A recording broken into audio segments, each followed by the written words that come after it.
Merhaba arkadaşlar. Bugün bu küçük saksılara reyhan ve fesleğen tohumu ekeceğim. Bu tohumları ekip fidelerini elde edip sonra da fideleri saksılarıma dikmeyi düşünüyorum. Saksılarımda hazır bitki toprağı var. Başka da herhangi bir şey yok. Bu aşamada sadece toprak, su ve sıcaklık tohumun çimlenmesi için yeterlidir. Geçen yıl reyhan ve tatlı fesleğeni çelikten ürettim. Yani dalını suya koyarak köklendirdim. Köklendirdiğim o dalları da saksılara diktim. Aşama aşama videolarını çektim. Kanalımda mevcut. Linkini açıklama kısmına bırakıyor olacağım. Dilerseniz onları da seyredebilirsiniz. Bu yıl o ürettiğim fesleğenlerin ve reyhanların tohumlarını ekmek daha kolay geldiği için bu yılda tohumdan üretmeyi düşünüyorum. Bu tatlı fesleğen tohumu, içindeki siyah küçük tohumlar, tatlı fesleğen tohumu. Burada da reyhan tohumu var. Reyhanın kendisi koyu renkli olduğu için tohumlar çok gözükmüyor. Şöyle şu aşağı kısımda minik tohumları görebilirsiniz. Bu küçük saksıma tatlı fesleğen tohumu ekeceğim. Tatlı fesleğen bir çeşit yeşil reyhan. O bildiğimiz süs bitkisi olan fesleğenden değil. Kokusu küçük yapraklı fesleğene ve reyhana göre daha yumuşak, daha ferahlatıcı bir kokusu var. Şimdi tohumlarımı saksılarıma serpiştirerek ekiyorum. Şöyle dipten şu minik siyah tohumları alıyorum. Bunun hepsini eksem çok fazla olur. Benim için birkaç tane tatlı fesleğen fidesi yeterli. Reyhanın da bir kısmını ekeceğim. Toprağı bir çubuk yardımıyla şöyle hafiften karıştırıp tohumun toprağın altında kalmasını sağlıyorum. Yine reyhanı da aynı şekilde toprağa karıştırıyorum. Ve can suyunu veriyorum. Saksılarımı oda sıcaklığında güneş gören bir pencerenin önüne alacağım. Çünkü tohumların çimlenmesi için en az 20 derecenin üstünde bir sıcaklığa ihtiyacı var. Havalar soğuk olduğu için şimdilik iç mekanda tutacağım. Üstünü kapatmaya hiç gerek yok. Belli bir sıcaklıkta ve nemde tohumlar zaten kendiliğinden yeşerecektir.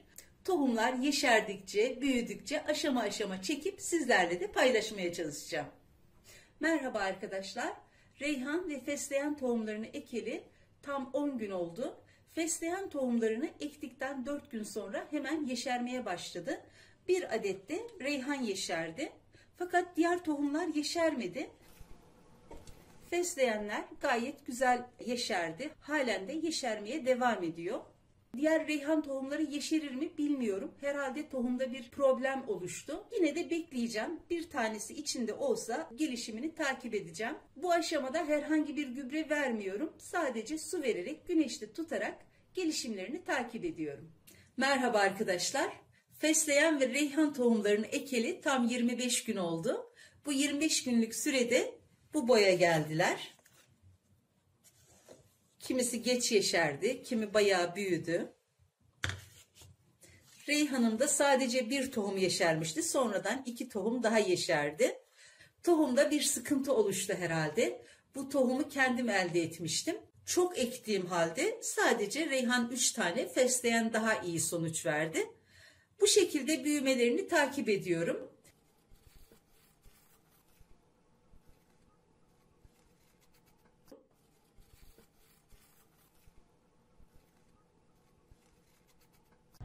Merhaba arkadaşlar. Artık saksımı ve toprağımı hazırladım. Bugün reyhan ve fesleğen fidelerimi saksılara dikeceğim. Saksılarımın içinde geçen yıldan kalan toprağı önce boşalttım, havalandırdım. 24 saat güneşte beklettim.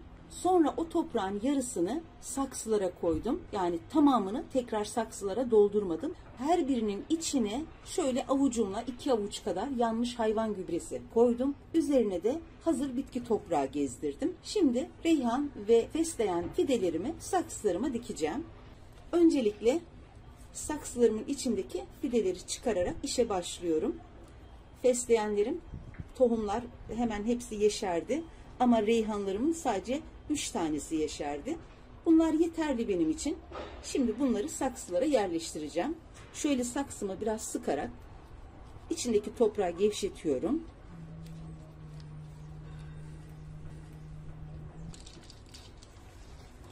Şöyle yavaşça alıyorum. Bakın gayet güzel büyümüş. Şu şekilde hiç köklerini bozmadan saksılara yerleştireceğim. Önce büyük saksımı alıyorum. Elimle şöyle bir çukur açtım.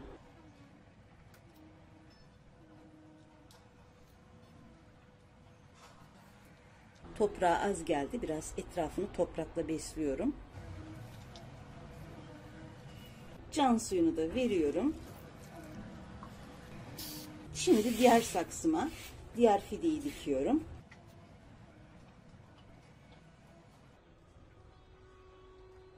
Bu fidemi tekrar bu saksıya alıyorum. Bunu çünkü başkasına göndereceğim. Elimle de biraz fidenin etrafına bastırıyorum ki daha düzgün dursun. Bunun da can suyunu veriyorum.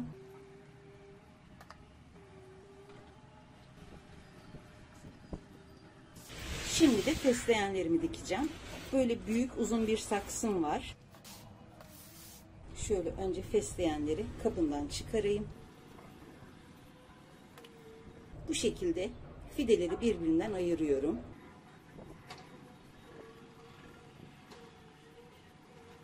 En irileri dikeceğim saksıma.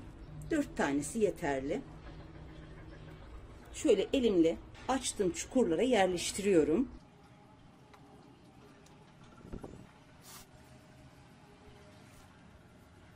Can suyunu da veriyorum. Artık yeni mekanlarında büyümelerini takip edeceğim.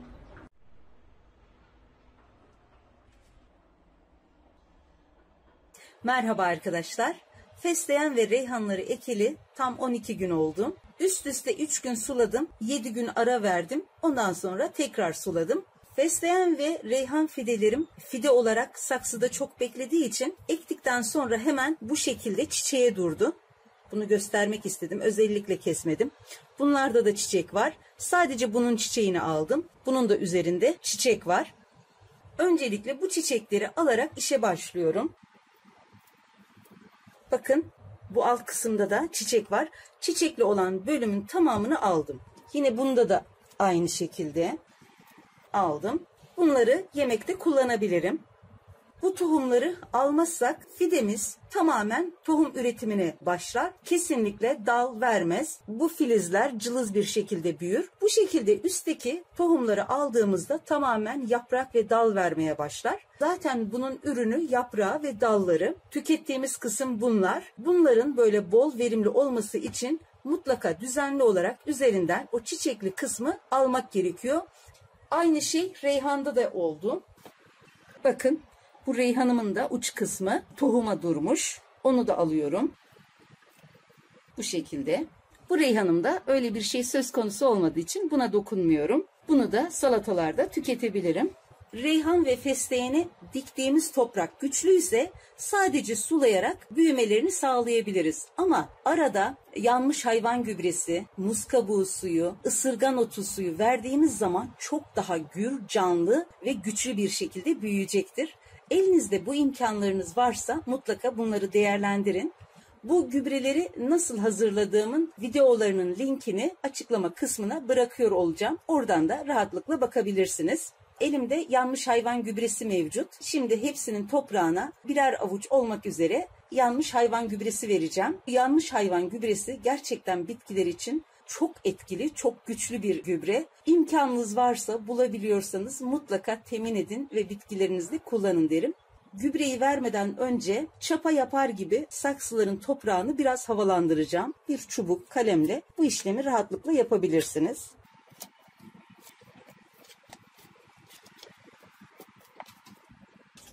Yanmış hayvan gübresinin üzerine de çok az hazır bitki toprağı ekliyorum.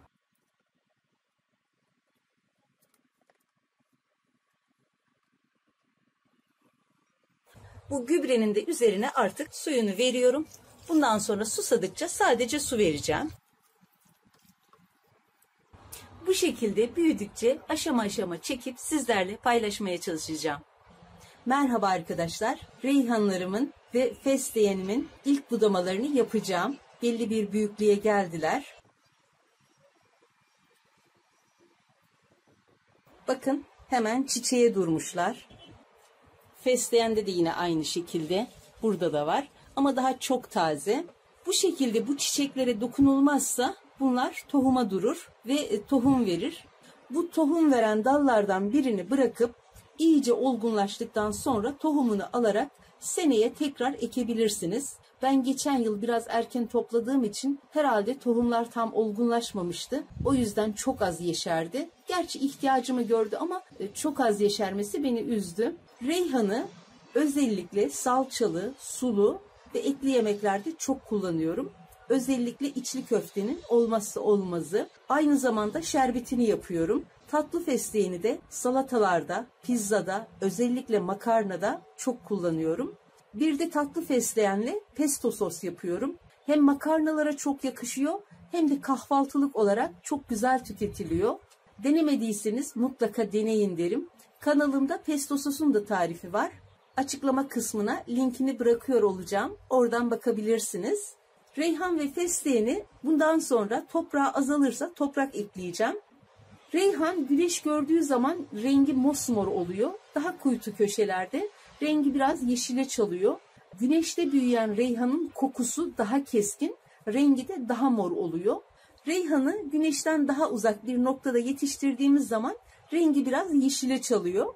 Güneşe geldiğinde tekrar toparlayıp mor haline dönebiliyor.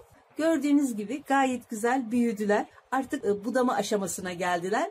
Şimdi ilk budamalarını yapacağım. Budarken dikkat etmemiz gereken nokta, bakın şöyle budadığım zaman mutlaka şuralarda filizlerinin olması gerekiyor. Yani şuradan daha alt noktadan kesmiş olsaydım şunlar da giderdi ve ta aşağıdan filiz vermesi gerekirdi. O yüzden budarken mutlaka geride bir boğumun veya filizlerin kalmasına dikkat etmek gerekiyor. Bakın yine burada da şuradan alıyorum. Ve şurada yine filizler kaldı. Bu şekilde buduyoruz. Boyuna uzadığı için sadece bir dal aldım buradan. Aynı işlemi fesleğenler için de yapıyorum. Bakın şunu aldım. Burada 2 tane filiz kaldı.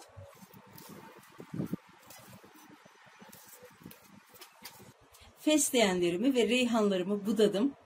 Şöyle kocaman bir tabak doldurdum. Ortalık buram buram reyhan ve fesleğen kokuyor. Sizler de benim gibi böyle elinizin altında her zaman hazırda fesleğen ve reyhan bulunsun istiyorsanız ekip dikebilirsiniz. Yetiştirmesi hem çok kolay hem de çok zevkli. Mutlaka sizler de bu şekilde yapın ve deneyin derim. Şimdiden ekecek ve dikecek olan herkese kolay gelsin.